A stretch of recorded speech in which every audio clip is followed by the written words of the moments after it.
Selamat sejahtera semua, saya Cikgu Kartik, Guru Pengajian Perniagaan, Pusat Tingkatan 6 SMK Tinggi Setapak, Kuala Lumpur. Hari ini Cikgu nak sambung dengan satu lagi bahagian dalam pengajian perniagaan STPM Penggal 1, iaitu bab yang kelima berkaitan dengan sumber manusia. Okey, bahagian pertama. So, dalam bahagian ini Cikgu akan bincang berkaitan dengan fungsi dan peranan pengurus sumber manusia, okey, iaitu kita takrifkan, okey, berikan maksud pengurusan sumber manusia. Jelaskan apakah kepentingan pengurusan sumber manusia. Cikgu juga akan jelaskan apakah fungsi pengurus sumber manusia. Kita juga akan bincang apakah cabaran yang dihadapi oleh pengurusan sumber manusia. Dan bahagian terakhir dalam bahagian ini, cikgu akan bincang pengurusan sumber manusia strategik yang melibatkan 3 langkah, iaitu menarik sumber manusia, membangun sumber manusia dan mengekal sumber manusia. Okey.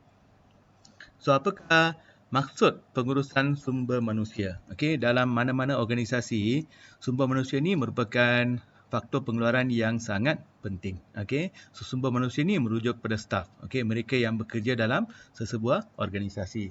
So, mungkin kamu ni seorang cleaner, okey, seorang tukang kebun, okey, mungkin kamu seorang kerani. Mungkin kamu seorang pengawal peribadi, mungkin kamu seorang eksekutif jualan, mungkin kamu ni ketua pegawai eksekutif. Tak kira lah apa jawatan kamu, kamu semua dianggap sebagai sumber manusia, iaitu mereka yang bekerja dalam sesebuah organisasi. So, apa dia pengurusan sumber manusia? Pengurusan sumber manusia ni merujuk pada dasar atau polisi atau amalan. Okey, practices. Amalan berkaitan dengan pengurusan pekerja. Okey, so dia berkaitan dengan bagaimana kita nak dapatkan sumber manusia, macam mana kita nak kekalkan sumber manusia supaya mereka boleh buat kerja untuk mencapai matlamat. Okey. So, sumber manusia ni kamu kena bagi perhatian dari aspek kuantiti dan kualiti. Kuantiti maksudnya jumlah. Okey, jumlah pekerja yang kita perlukan. Kualiti maksudnya dari segi kemahiran, pengetahuan yang dimiliki oleh pekerja. Okey. So, kepentingan pengurusan sumber manusia. Okey. Mana-mana organisasi, kita ada jabatan sumber manusia atau dipanggil talent department. Okey. Human resource department. Okey. So, HR ni mainkan peranan yang sangat penting dalam sesebuah organisasi. Okey. So, antara kepentingan ialah dia nak pastikan bilangan tenaga kerja yang mencukupi. Okey. Bilangan pekerja yang mencukupi. Kalau pekerja tak cukup, ini boleh mengganggu aktiviti pengeluaran. Okey. So, menyediakan perkhidmatan ni ada gangguan. Contohnya, katakan kamu ni seorang pemilik rangkaian restoran. Okey, kamu ada restoran makanan segera. Okey. Bayangkan kalau tukang masak tak cukup ataupun pelayan tak cukup, cashier tak cukup. Ini akan mengganggu aktiviti perkhidmatan restoran makanan segera. Okey, itu tugas kamu yang penting. So, pengurus sumber manusia ni kena pastikan bilangan pekerja ni mencukupi. Okey. Yang kedua, pastikan tenaga kerja yang berkebolehan dan berkelayakan. Okey, tak guna kalau kamu ada ramai pekerja tapi pekerja ni tak ada kemampuan atau tak ada kelayakan. So, pastikan pekerja ni ada kebolehan, kemahiran dan kelayakan yang cukup. Sebab pekerja yang berkualiti atau bermutu ni, mereka akan cuba mencari peluang perniagaan untuk kita. Okey, mereka akan bekerja keras untuk mengembangkan perniagaan kita, memajukan perniagaan kita supaya peluang perniagaan ini tidak terlepas. Okey. Yang ketiga, pastikan sumber dan kaedah pemilihan yang sesuai. Okey. Sumber pemilihan. Kamu nak cari pekerja dekat mana? Sumber dalaman ke luaran? Ataupun cara pemilihan. Apa kaedah yang kamu nak guna? Okey. Nak guna temuduga ke? Okey. Adakah kamu buat ujian? Okey. So, kaedah ni mesti tepat.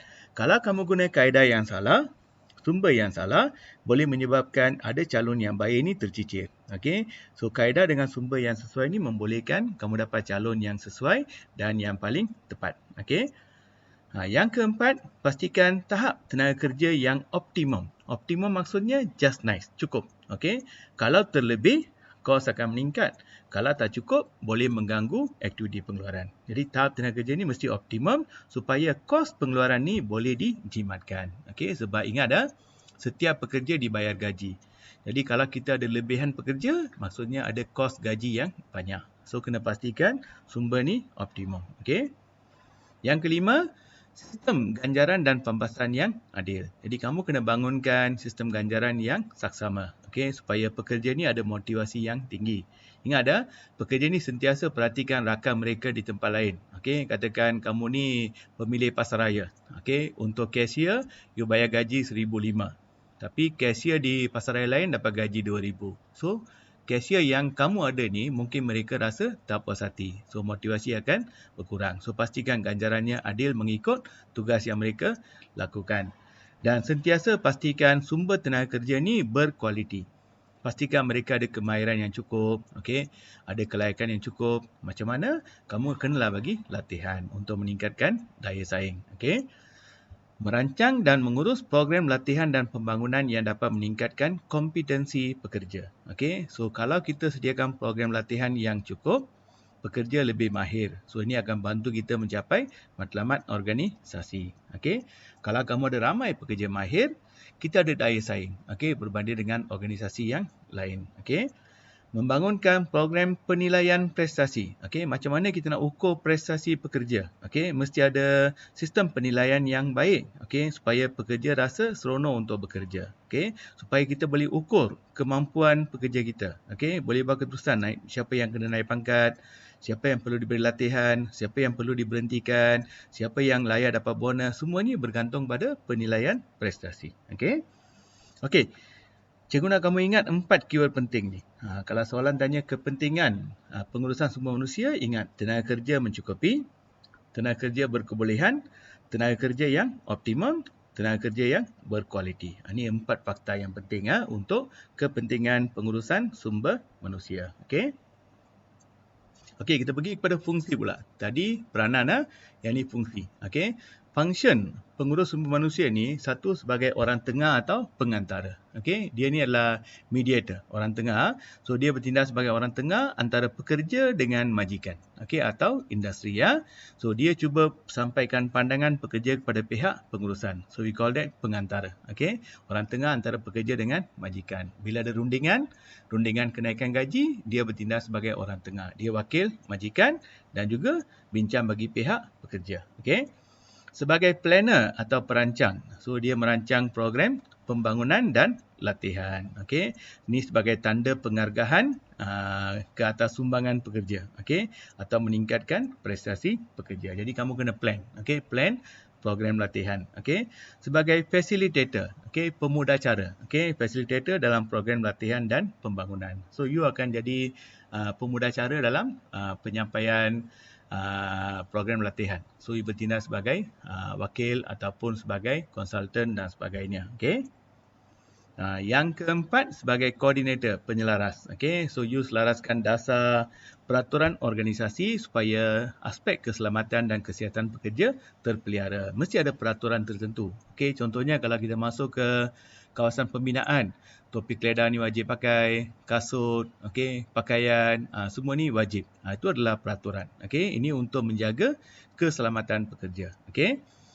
Penilai prestasi. Kamu juga bertindak sebagai juru audit, okey, untuk menilai prestasi pekerja. Okey. Sebab prestasi pekerja akan menentukan ganjaran untuk pekerja. Adakah mereka layak dapat kenaikan gaji? Adakah mereka layak dapat bonus? Adakah mereka akan dinaikkan pangkat? Semua ni bergantung pada prestasi pekerja. Jadi kamu bertindak sebagai penilai prestasi. Okey.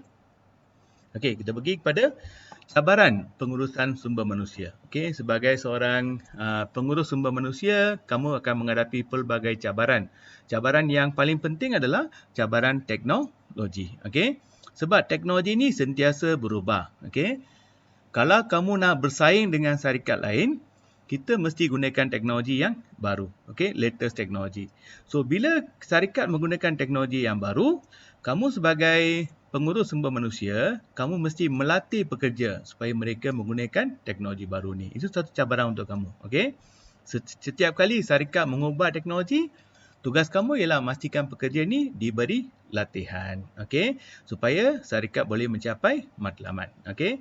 Contohnya, pengurus sumber manusia syarikat pakaian terpaksa menyediakan program latihan untuk melatih pekerja menggunakan teknologi pengeluaran pakaian yang baru. So, bila ada perubahan teknologi, cabaran kamu ialah memastikan pekerja diberi latihan yang mencukupi. Okey. Yang kedua, perubahan ekonomi. Okey. Bila keadaan ekonomi berubah, mungkin ekonomi melambung ke ekonomi meleset, akan memberi kesan pada permintaan buruh. Okey, permintaan buruh maksudnya berapa buruh yang kita perlukan. Okey. Kalau ekonomi melambung, ekonomi baik, menyebabkan jualan syarikat meningkat, okey, pengeluaran syarikat meningkat. Jadi semua syarikat perlukan pekerja yang ramai. Okey. Kalau ekonomi merudum, ekonomi gawat, ekonomi meleset, menyebabkan permintaan pekerja berkurang. Kita terpaksa membuang pekerja. Inilah cabaran kita. Okey. Apa tindakan yang kita perlu ambil mengikut perubahan ekonomi. Bukan senang nak buang pekerja. Mereka ada family, mereka dah lama bekerja dengan kamu, tapi kamu terpaksa ambil tindakan untuk membuang mereka. Ini adalah satu cabaran untuk kamu. Pekerja mana yang perlu dibuang? Pekerja mana perlu dikekalkan? Okey. Dan bila ekonomi berkembang, ekonomi melambung, jualan, pengeluaran syarikat meningkat, kamu terpaksa menambah pekerja. Ini pula satu masalah. Sebab nak tambah pekerja ni, syarikat lain pun perlukan pekerja yang ramai. Jadi nak tarik pekerja ni bukan satu perkara yang mudah ya. Okey, ini masalah yang kita hadapi. Sebab tu dipanggil cabaran. Okey.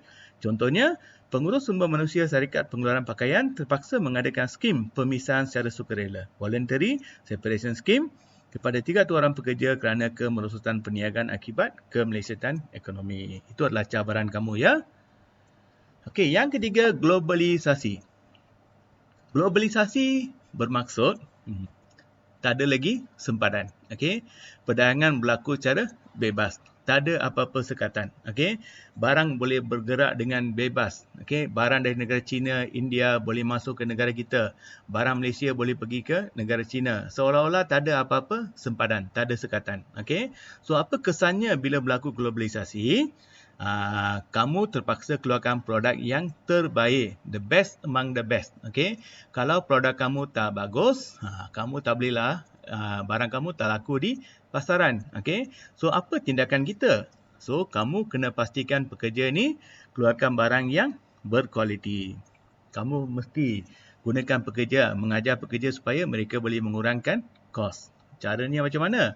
Latihan. Okay, you have to train them. Kena latih mereka supaya meningkatkan kemahiran dan productivity. Tapi latihan ni akan meningkatkan kos pengeluaran. Ini cabaran kamu. Okay, apa kaedah yang kamu nak guna untuk memastikan pekerja ni keluarkan barang yang terbaik dengan kos yang rendah. Okay, contohnya, pengurus sumber manusia terpaksa menggunakan peruntukan yang besar untuk melatih pekerja agar mereka dapat meningkatkan kemahiran dan productivity. Ini cabaran kita ya.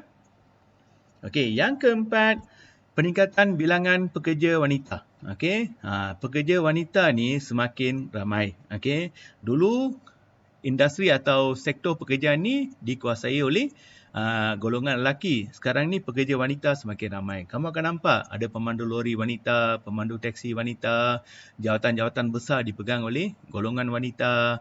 Kalau kita pergi kawasan pembinaan, pengurus projek, okey, penyelia, semua ni adalah wanita. Jadi ramai wanita yang masuk ke sektor pekerjaan kerana kerajaan bagi peluang sama rata. Okey, kerajaan bagi peluang pendidikan. Okey, so ramai wanita yang bekerja dalam sesebuah organisasi. So kamu kena peka terhadap keperluan dan masalah pekerja wanita. Keperluan pekerja wanita dengan pekerja lelaki ni berbeza. Jadi kamu kena alert lah. Okey, peka apa yang mereka perlukan. Okey, cikgu bagi contoh. Pengurus sumber manusia syarikat pengeluaran pakaian melaksanakan jadual kerja fleksibel kerana hampir 90% pekerja syarikatnya kaum wanita. So, oleh kerana mereka sudah berumah tangga, okey, dan terpaksa syarikat menyediakan flexible working timetable lah, okey, jadual waktu fleksibel, okey. Okey, kemasukan buruh asing. Okey, Malaysia ni banyak bergantung pada buruh asing, khususnya dalam industri seperti pembinaan, pertanian, elektronik, okey, pengeluaran barang pengguna, okey. So macam syarikat Top Glove ni banyak gunakan pekerja asing, okey. Syarikat perladangan banyak menggunakan pekerja asing, okey, like Sime Darby banyak bergantung pada pekerja asing, okey. Dan buruh asing ni mereka punya latar belakang dan budaya yang berbeza sebab mereka datang dari negara yang berlainan, Bangladesh, Pakistan, Indonesia, Filipina, latar belakang mereka berbeza.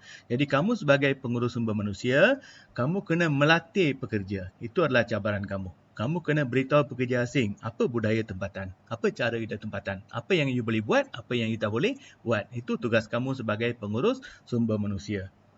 Jadi kalau syarikat kamu ada pekerja Malaysia saja tak ada masalah.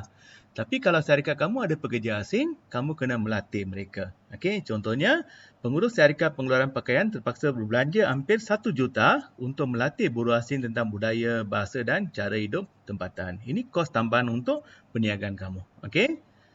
Sistem perundangan. Okey, syarikat juga perlu beri perhatian pada peraturan, dasar, undang-undang yang berkaitan dengan pengurusan kerja. Okey, sebab Malaysia ada undang-undang pekerjaan yang sangat ketat. Okey, pekerja boleh bekerja maksimum 44 jam saja seminggu. Kalau kamu nak kerja, kamu nak pastikan pekerja kerja lebih, kamu kena bayar dia allowance lebih masa, overtime. Okey, pekerja perlu diberi rehat sehari seminggu, okey, dan mereka juga layak mendapat cuti kelepasan am sebanyak 11 hari. Ini semua ada dalam akta kerja. So terpaksalah kamu akur dengan apa yang ada dalam akta kerja, okey. Dasar umur persaraan. Sekarang ni umur persaraan ialah 60 tahun. Jadi kamu tak boleh buang pekerja sesuka hati. Kenalah ikut apa yang ada dalam undang-undang. Dasar gaji minimum. Okey, so kerajaan menetapkan dasar gaji minimum itu RM1,200. Terpaksalah akur dengan apa yang ada dalam undang-undang. Kalau you tak akur, kamu akan dikenakan tindakan. Mungkin dikenakan compound kerana tidak mematuhi undang-undang yang telah ditetapkan. Okey, contoh. Sebuah syarikat pengeluaran pakaian dikenakan kompaun kerana gagal mematuhi arahan kerajaan mengenai bekerja dari rumah semasa negara dilanda wabak COVID. So, perundangan ni terpaksa dipatuhi. Okey. Okey, last one, kepelbagaian tenaga kerja. Sebab kadang-kala ni syarikat kita ada pekerja orang kelainan upaya OKU. Okey, kamu ada pekerja golongan minoriti. Okey, ibu tunggal. Okey, perbezaan agama. Sebab syarikat kamu bukan pekerja satu kaum saja. Okey, mungkin ada pelbagai kaum, agama berbeza, ada golongan minoriti, ada golongan OKU dan sebagainya.